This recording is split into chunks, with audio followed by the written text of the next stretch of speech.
Gold, trusted gold buyers. మీరు తాకట్టు పెట్టిన బంగారాన్ని విడిపించి ఈ రోజు ఉన్న మార్కెట్ ధరకు కొనబడను.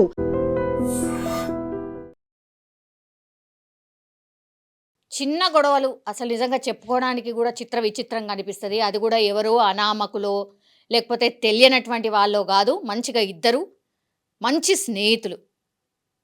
వీళ్ళిద్దరూ దేని గురించి గొడవ పడ్డారో తెలుసా? జస్ట్ ఒక సిగరెట్ విషయంలో గొడవ జరిగింది.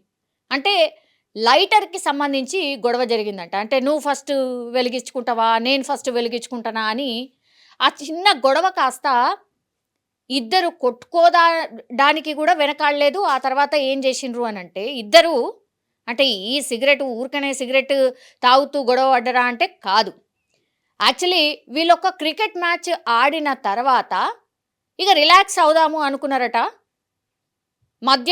మంచిగా మద్యం తాగిర్రు. ఆ తర్వాత మద్యం తాగుతూ చాలామందికి అలవాటు ఉంటుంది కదా, సిగరెట్ కూడా వెలిగించుకొని సిగరెట్ తాగుడు. అట్లా ఆ టైంలో ఇద్దరు మద్యం మత్తులో సిగరెట్ వెలిగించుకునే టైంలోనే ఇద్దరి మధ్య గొడవ జరిగిందట.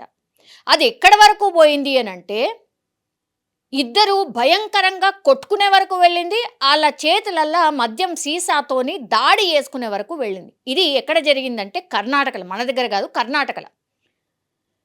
వీళ్ళిద్దరూ చూస్తే స్నేహితులు, ఇద్దరూ మద్యం సేవించిండ్రు. తర్వాత జస్ట్ ఒక సిగరెట్ లైటర్కి సంబంధించిన గొడవ. మద్యం బాటిళ్ళని పగలగట్టుకొని ఒకళ్ళు చంపుకోతందుకు కూడా రెడీ అయిపోయారు. దీంతో ఏమైపోయింది, ఒక్కసారిగా వీళ్ళిద్దరి పేరు వచ్చేసి ప్రశాంత్, రోషన్. సో ప్రశాంత్ ఏం చేసిండు అంటే రోషన్ మీద దాడి చేస్తే ఆ రోషన్ నాలుక ఉంటుంది కదా, నాలుక పూర్తిగా కట్ అయిపోయిందట. అంటే ఎట్లా ఈ బాటిల్తో దాడి చేస్తే కట్ అయిపోయిందట. ఇక భయపడిపోయిండు రోషను. కార్ తీసి పారిపోవడానికి ప్రయత్నం చేసిండు.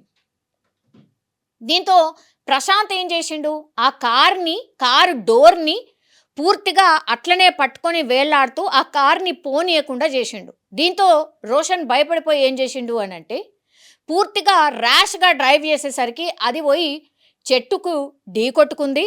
దీంతో ప్రశాంత్ అక్కడికక్కడే చనిపోయినటువంటి సిచ్యువేషన్.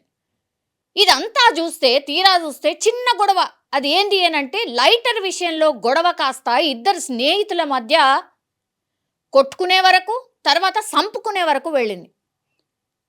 ఇట్లాంటి గట్లు కోకొల్లలు కొన్ని మాత్రమే మనకు బయటకు వస్తాయి. కానీ ఎంత దారుణం అంటే ఇద్దరు కూడా అనుకొని ఉండరు, ఊహించి ఉండరు. క్షణికావేశం గంతే.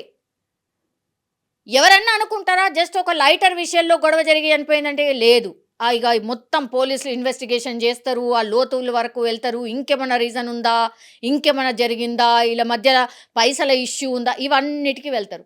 తీరా చూస్తే అదొక చిన్న ఇష్యూలా గొడవ జరగడం. తర్వాత మద్యం మత్తులో ఉన్నారు కాబట్టి ఇద్దరు ఒకళ్ళు చంపుకోవడానికి కూడా రెడీ అయిపోయారు. తీరా చూస్తే నిజంగానే ఒకళ్ళు చనిపోయినారు, ఒకళ్ళేమో ఇప్పుడు హాస్పిటల్లో చికిత్స పొందుతున్న సిచ్యువేషన్. సో ఇద్దరు ప్రాణాల మీదకి తెచ్చుకున్నారు. చాలా చిన్న విషయంలో గొడవ కాస్త ఇద్దరి ఫ్యామిలీస్ అల్లకల్లోలం, తర్వాత జీవితం కూడా అల్లకల్లోలం అనుకోవచ్చు. ఒకరైతే చనిపోయిండు, ఇంకొకైనా బతికి ఏం చేసేది ఉంది. ఇప్పుడు ఆయన మీద మర్డర్ కేసు నమోదు చేస్తారు. ఇగో ఇట్లుంటుంది. చిన్న గొడవలని ఇంతింత పెద్దగా చేసుకొని జీవితాన్ని నరకం చేసుకొని జైళ్ళ పాలు కాకండి అని ఎన్నిసార్లు చెప్పినా, ఎన్ని ఇన్సిడెంట్ జరిగినా మనుషులైతే మారతలేరు. ఇట్లాంటి ఇన్సిడెంట్స్ అయితే కోకొల్లలుగా జరుగుతున్నాయి. ఇది కర్ణాటకలో జరిగినటువంటి ఇన్సిడెంట్. పోలీసులు అయితే పూర్తి స్థాయిలో దర్యాప్తు అయితే స్టార్ట్ చేసిండ్రు. మరి దీని మీద నిజంగానే ఓన్లీ ఈ లైటర్ ఇష్యూనా, లేకపోతే ఇంకేమైనా ఇష్యూనా అనే కోణంలో అయితే విచారణ జరుగుతున్న పరిస్థితి అయితే కనిపిస్తోంది. నిజంగా ప్రస్తుతం ఉన్నటువంటి సమాజం దేనికి ప్రయారిటీ ఇస్తుంది? ఆర్థిక సంబంధాల చుట్టూ మాత్రమే తిరుగుతుంది. మళ్ళీ ఎన్నికలంగానే చాలా విరక్తి కలుగుతుంది. మంచి అనిపిస్తుంది కదా, లేడీస్ కూడా ఛాలెంజింగ్ జాబ్స్ చేసినప్పుడు చాలా బాగుంటది. ట్రాఫిక్ అసిస్టెంట్స్ గా నియమించిన ట్రాన్స్జెండర్స్ అందరితో సాల్యూట్ చేయించుకుంటున్నారు. ఫుడ్ డెలివరీ ఇవ్వటానికి వెళ్ళినటువంటి డెలివరీ బాయ్ అనిల్ పై కళ్ళ ముందు